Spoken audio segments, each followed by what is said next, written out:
why Vietnam is quietly replacing China. For more than 2 decades, China was the unquestioned center of the world's manufacturing ecosystem.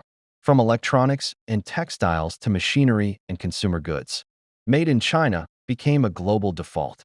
Yet over the last 10 years, and especially since the late 2010s, a quieter shift has been unfolding. Vietnam, once viewed mainly as an agrarian and low-tech economy, has emerged as one of the most important alternatives to China in global supply chains. This is not a sudden takeover, nor a dramatic confrontation. Instead, it is a gradual, strategic, and largely pragmatic rebalancing driven by economics, geopolitics, and demographics. Vietnam is not replacing China in the sense of fully taking its place. China remains far larger, more complex, and more technologically advanced. But Vietnam is increasingly replacing China in specific roles: labor-intensive manufacturing, export-oriented assembly, and as a politically safer node in global supply chains. Understanding why requires looking at several interconnected forces.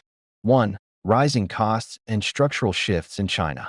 One of the most important drivers of Vietnam's rise is China's own success. Over decades, China lifted hundreds of millions out of poverty, urbanized rapidly, and built a massive middle class. Wages rose accordingly. What once made China irresistibly attractive, ultra-low labor costs, has steadily eroded.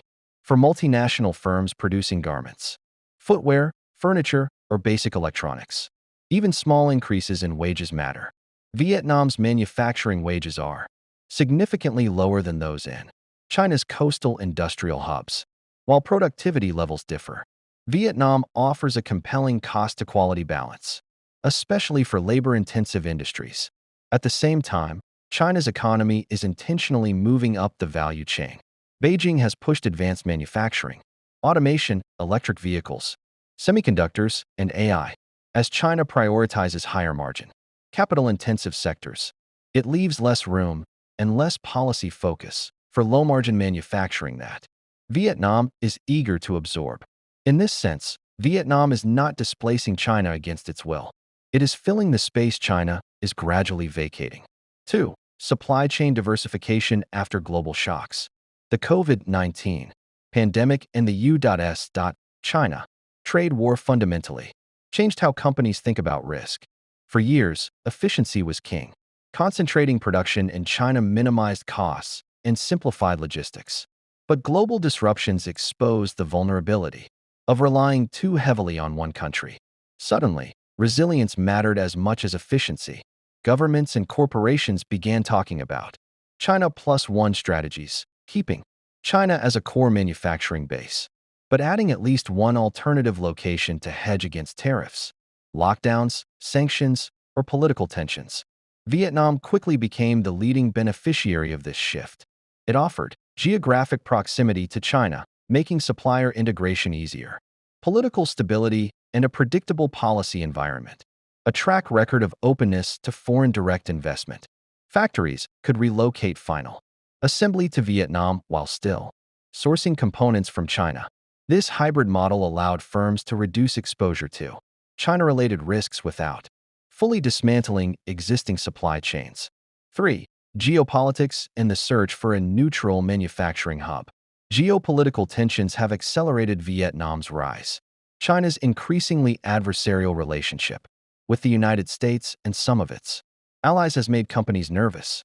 Tariffs, export controls, and the risk of future sanctions loom large in corporate planning. Vietnam occupies a unique geopolitical position. It has a complex history with China and competes with it in the South China Sea. Yet it maintains functional diplomatic and economic ties. At the same time, Vietnam has strengthened relationships with the U.S., Japan, South Korea, and the European Union. Crucially, Vietnam is not seen as a strategic threat. It is small enough to be non-threatening, but capable enough to matter. This makes it an attractive manufacturing hub for Western companies seeking to reduce dependence on China without creating new geopolitical complications. Vietnam's participation in major trade agreements, such as the Comprehensive and Progressive Agreement for Trans-Pacific Partnership, CPTPP, and Free Trade agreements with the EU, further enhances its appeal. These agreements lower tariffs and provide regulatory certainty, something China's increasingly politicized trade environment cannot always guarantee. 4. A young, growing, and trainable workforce. Demographics are another major factor. China is aging rapidly.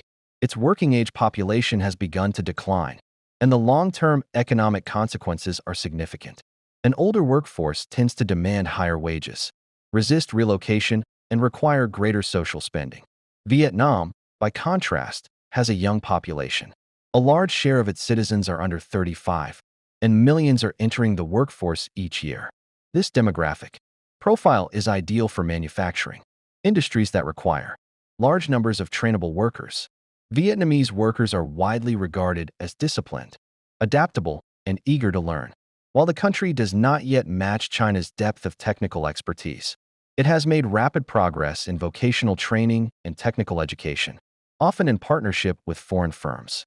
For companies planning decades ahead, demographics matter. Vietnam offers not just cheap labor today, but a sustainable workforce for the future.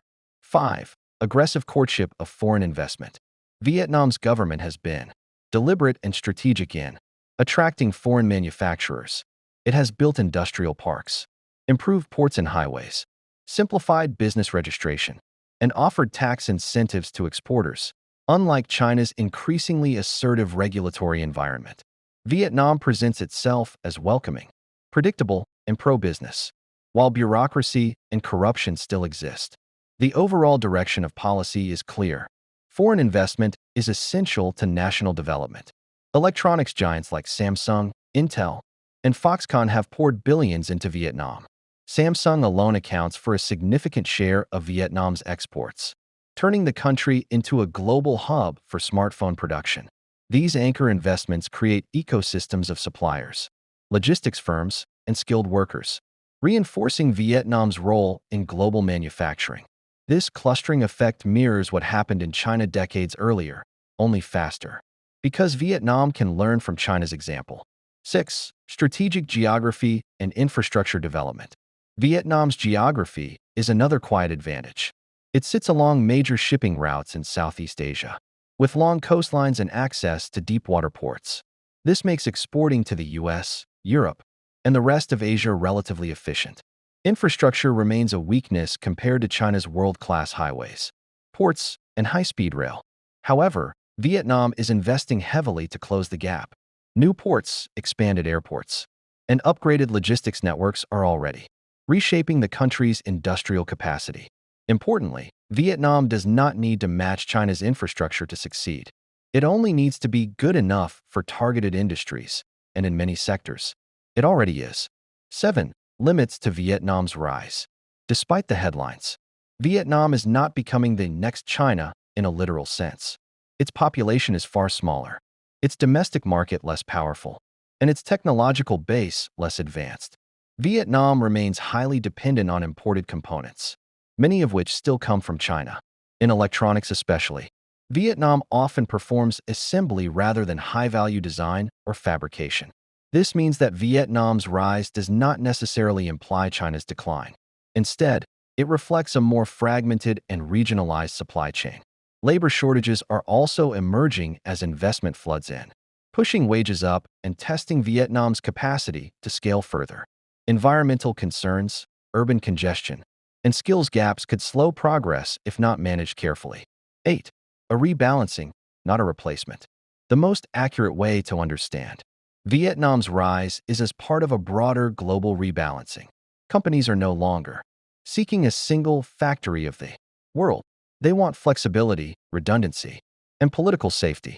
China remains indispensable for advanced manufacturing, massive scale, and domestic consumption. Vietnam excels at efficiency, neutrality, and export-oriented production. The two economies are increasingly complementary rather than purely competitive. Vietnam is quietly replacing China where it makes sense, on factory floors where margins are thin, risks are high, and flexibility is essential. It is doing so without ideological confrontation, loud rhetoric, or dramatic disruption. That quietness is precisely what makes Vietnam effective. While China dominates headlines, Vietnam steadily builds factories, trains workers, signs trade deals, and ships goods to the world. In an era defined by uncertainty, that steady pragmatism may be its greatest strength. Vietnam's rise is not an accident, nor is it a sudden miracle. It is the result of global economic shifts, strategic policymaking, demographic advantage, and geopolitical caution. As companies rethink where and how they make things, Vietnam offers an answer that is affordable, stable, and adaptable. China is not being overthrown, but it is no longer alone. And in the quiet spaces left behind by China's transformation, Vietnam has found its moment.